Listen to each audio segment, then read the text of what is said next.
안녕하십니까, 꿀벌입니다. 오늘의 주제는 나는 중산층인가에 대해서 이야기해 보도록 하겠습니다. 아파트를 30평대 갖고 있고 부채가 없으며 월 500만원 정도를 벌면은 중산층이라고 알고 있었는데 오랜만에 찾아보니까는 중산층이 이게 어려운 거구나 라고 생각이 들었고, 조사해 보니까 중산층이 되려면은 한국경제신문에서 1100명을 대상으로 2022년 중산층의 삶과 금융 실태를 주제로 설문조사를 했는데, 우리나라 중산층의 평균 연봉은 1인 가구 690만원 정도고, 코로나19 사태 확산되기 전에는 620만원 정도였는데 690만원까지 올랐네요. 그리고 부동산과 금융자산이 최소 9억 4천만원 정도. 와, 2년 전에는 7억 8천만원 정도였는데 그냥 1억 6천만원이 그냥 급등했네. 중산층 되기 너무 힘드네요, 살기가. 다시 한번 보자면은 중산층이 되려면은 연봉이 7,400만원이고 월 620만원이었는데 지금은 1인 가구 기준으로 8,200만원에서 월 690만원 정도가 돼야지 중산층이다. 그리고 금융자산으로 9억 4,400만원, 그러니까 9억 4천 정도는 자산이 있어야지 중산층이라는데 이거 저는 중산층이 안 되네요. 와, 놀랍다. 와, 이렇게 인식이 높죠. 청년층이 결혼 비용이 문제에다가 이거 높다. 남자는 결혼 비용 때문에 결혼을 못하고 여자분들도 결혼 비용 돈 때문에 결혼을 많이 못하고 있는 실정이고, 또 여자분들 같은 경우에는 출산과 양육의 고민이 있네요. 그리고 비혼 남녀가 희망하는 신혼집에는 아파트를 주로 원하게 되고, 근데 실제로 청년들이 아파트를 사는 경우가 10명 중에 3명, 남자들 같은 경우에는, 여자분들은 10명 중에 2명밖에 안 되기 때문에 실제로 아파트에 거주하는 사람은 적고, 이상적 배우자의 월 소득도 남자는 여자분들이 200에서 300만원 정도 받으면 좋겠다 생각하는데, 여자분들 같은 경우에는 300에서 400만원 정도의 월 소득을 원하기 때문에 300만 400만원도 이게 어렵던데 쉬운 게 아닌데 높다.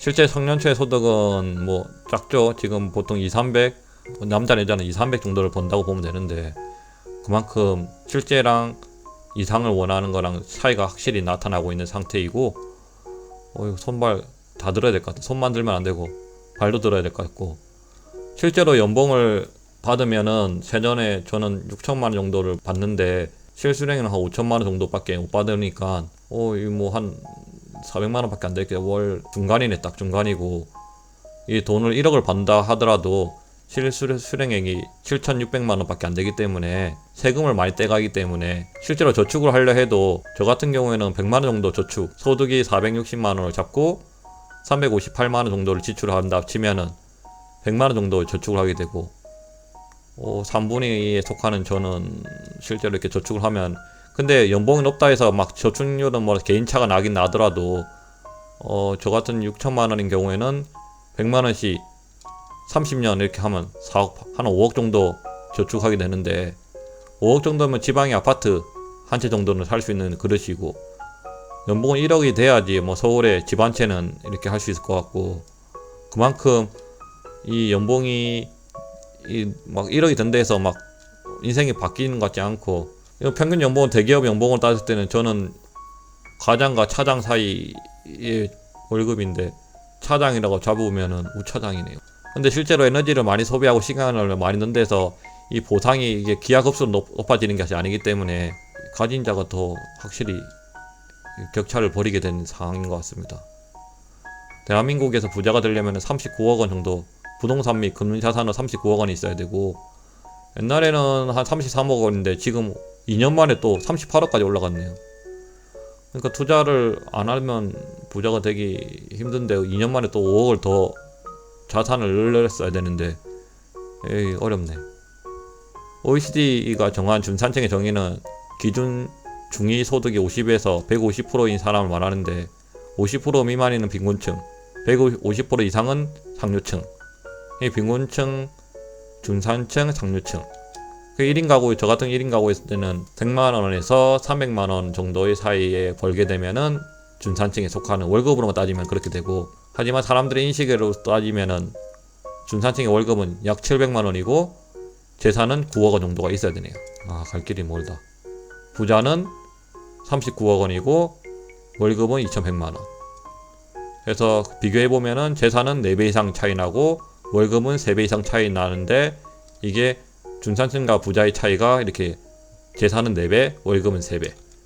제가 알고 있던 과거에는 그냥 집 한 채 있고 월급 500만원 받고 중형차 타고 다니면서 현금 1억 들고 있고 해외여행 1년 이상 하면 중산층이었는데 그게 이렇게 많이 인식이 많이 바뀌었네. 통적으로 제가 원하는 부자는 저는 그냥 집 있고 현금 자산 10억 정도로 5% 정도 수익만 낸다면 5천만 원 정도 나오기 때문에 일 안 하고도 먹고 살지 않을까 생각했는데, 그러니까 물질만 아니고 정신적으로 또 관점으로 해석한 사람도 있는데, 알렉산더 그린이라는 사람이 말하기를 부자라면은 미술이나 음악 같은 예술에도 조예가 깊으며 종교나 철학에도 관심이 있어야 하며 중요한 건 남을 배려하는 마음이 있어야 한다고. 돈만 있다고 부자가 아니다 이렇게 말하는데 남을 배려하는 마음은 있어야 된다고 생각하고 있고, 또 프랑스의 기준으로 따지면 외국어 하나 할 수 있고 스포츠가 즐기는 스포츠가 있고 악기 하나를 다루고 남들과 다른 맛을 낼 수 있는 요리가 있으며 약자를 돕고 봉사활동을 꾸준히 해야 한다. 영국의 경우에는 중산층은 경기에 페어플레이를 하고 자신의 주장과 신념을 가져야 하며 독선적으로 행동하지 말고 약자를 두둔하고 강자에게 대응한다. 불의에 의연한 대처를 해야 한다고 말하고 있네요. 그러니까 저희 우리나라의 기준으로는 재산의 재물 쪽에 더 중점을 두었고, 외국인 경우에는 또 다른 거 자기 생각이나 또 인생을 즐기는 것에 중점을 두은 사례인 것 같고, 또 세계적인 워렌 버핏 또한 뭐 돈을 많아도 뭐 옛날 싼 집에 살면서 또 평범한 식사를 사용하고 차도 한 대밖에 안 쓰는데 왜 한 대밖에 없냐 하니까는 2대를 운전할 수 없기 때문에 한 대만 사용하고 있다고 하는데, 우리나라 부자와 좀 다른 모습을 보이고 있고, 대부분의 백만장자들은 진정한 즐거움은 이 차에서 이런 물질에서 오는 것이 아니라 가족이나 친구, 동료와의 함께하는 시간에서 나온다고. 그래서 주변 인간관계를 잘 할 수 있는 것 같고 주변을 잘 챙기는 것 같습니다.